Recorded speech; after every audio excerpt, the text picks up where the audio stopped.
আসসালামু আলাইকুম গাইজ, সবাই কেমন আছেন? আজকে আমি একটি ছোট্ট ব্লগ আপনাদের সাথে শেয়ার করব। সারাদিন কী করলাম, কী রান্নাবান্না হলো তা নিয়ে এই ব্লগটি থাকছে। তো ভিডিওটা অবশ্যই শেষ পর্যন্ত দেখবেন।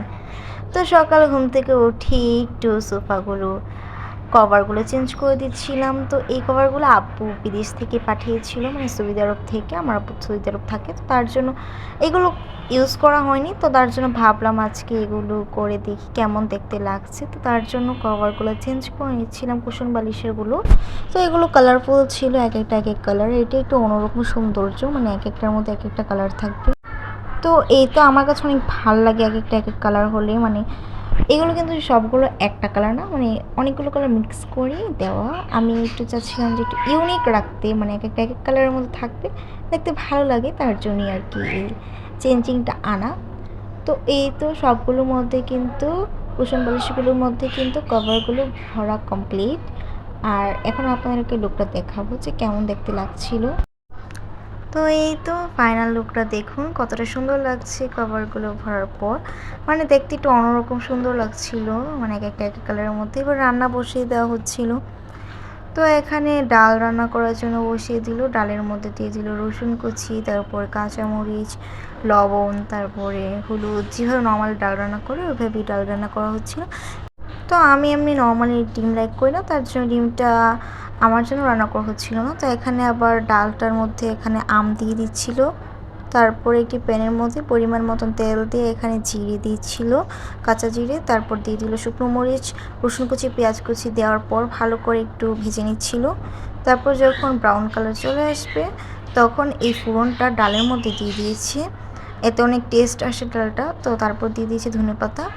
তো এইবার ডিমটা রান্না করার জন্য বসিয়ে দিচ্ছিল, তার জন্য তেলের মধ্যে লবণ, হলুদ গুঁড়ো, মরিচ গুঁড়ো দিয়ে দিল। তারপর ডিমগুলো দিয়ে দিয়েছি। এইভাবে ডিমটা ভাজলে ডিমটার কালারটা অনেক সুন্দর আসে আর দেখতে অনেকটা লোভনীয় লাগে, তার জন্য এই প্রসেসটা ফলো করে ভেজে নেওয়া হচ্ছে।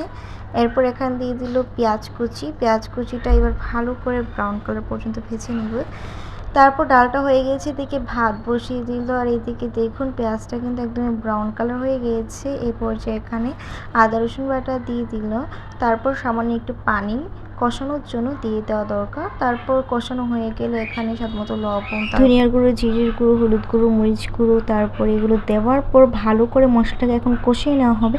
দেখুন কালারটা কতটা সুন্দর এসেছে কষানোর পর। এবার উপরে তেলটা ভেসে আসলে আমি ভেজে রাখা ডিমগুলোকে দিয়ে দেবো। এইভাবে যদি আপনারা ফার্স্টেই তেলের মধ্যে দিয়ে রাখেন মশলাটা, তো কালারটা এরকমই সুন্দর আসে। তো এবার এখানে দিয়ে দিলাম কাঁচামরিচ আর ধনিয়া পাতা। দেওয়ার পর আমার রান্নাটা কিন্তু কমপ্লিট হয়ে গিয়েছে। এবার আমি আরেকটা প্যানের মধ্যে দিয়ে দিচ্ছি মাছ ভাজার জন্য।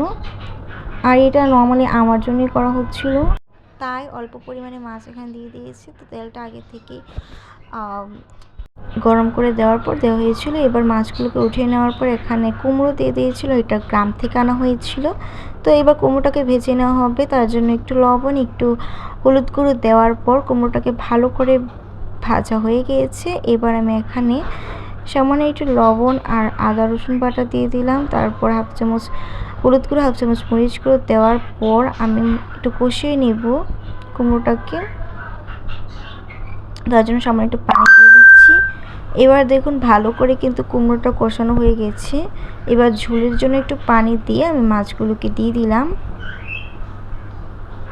আর দিয়ে দিলাম দুটো কাঁচামরিচ। এরপর ভালো করে একটু সময় ধরে রান্না করে নেব। কিছুক্ষণ রান্না করার পরে কিন্তু একটু ধনেপাতা কুচি দিয়ে উঠিয়ে নিব। এই তো রান্না করা কমপ্লিট। কেমন হয়েছে জানাবেন সবগুলো রান্না রেসিপিগুলো। আর ভিডিওতে অবশ্যই একটু লাইক দিবেন। সবাই ভালো থাকবেন। আর এখানে কিন্তু এই রেসিপিগুলো হয়েছিল। আল্লাহ হাফেজ।